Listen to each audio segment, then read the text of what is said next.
শুধু নাহিদ ইসলামের পদত্যাগেই সরকার নিরপেক্ষ হবে না, সরকারকে নিরপেক্ষ হতে পদত্যাগ করতে হবে সকল ছাত্র উপদেষ্টাদের। এমন দাবি তুলেছেন ছাত্রদল সাধারণ সম্পাদক নাসির উদ্দিন নাসির। এমনকি তার দাবি নাহিদ ইসলাম সরকার থেকেই যুক্ত ছিলেন নতুন দল গঠনের প্রক্রিয়ার সাথেও। জনগণের চোখে ধুলো দেওয়া অসম্ভব। সরকারকে নিরপেক্ষ করতে হলে সব ছাত্র প্রতিনিধিকে সরকার থেকে পদত্যাগ করতে হবে।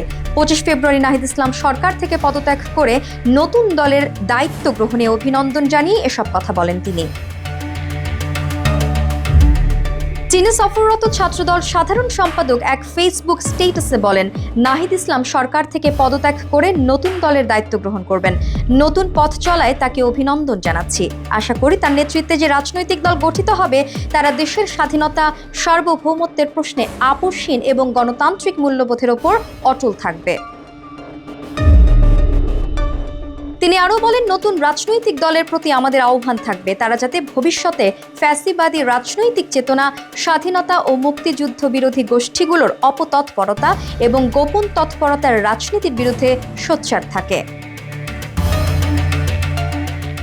ছাত্রদলের সাধারণ সম্পাদক দাবি করেন, নাহিদ ইসলাম সরকার থেকে পদত্যাগ করার অব্যাহতির পরেই দলের দায়িত্ব নেওয়ার ঘটনাটি সুস্পষ্ট যে দল গঠনের জন্য বিগত দিনগুলোতে যে প্রক্রিয়া চলেছে নাহিদ ইসলাম সরকারের থেকেও সেই প্রক্রিয়ার সাথে যুক্ত ছিলেন।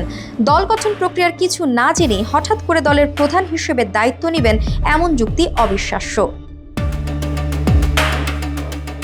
নাহিদ পদত্যাগ করলেও সরকার নিরপেক্ষ থাকবে না বলে উল্লেখ করে নাসির বলেন, আসিফ মাহমুদ এবং মাহফুজ আলম ডিফেক্টো নতুন দলের নেতা। নির্বাচনে অংশগ্রহণ করলে তারা নতুন দলের হয়েই করবেন। বাস্তবতাকে উপেক্ষা করার সুযোগ নেই। জনগণের চোখে ধুলো দেওয়া অসম্ভব। সরকারকে নিরপেক্ষ করতে হলে সব ছাত্র প্রতিনিধিকে সরকার থেকে পদত্যাগ করতে হবে। সরকারের সঙ্গে বিশেষ সখ্যতা পরিহার করতে হবে।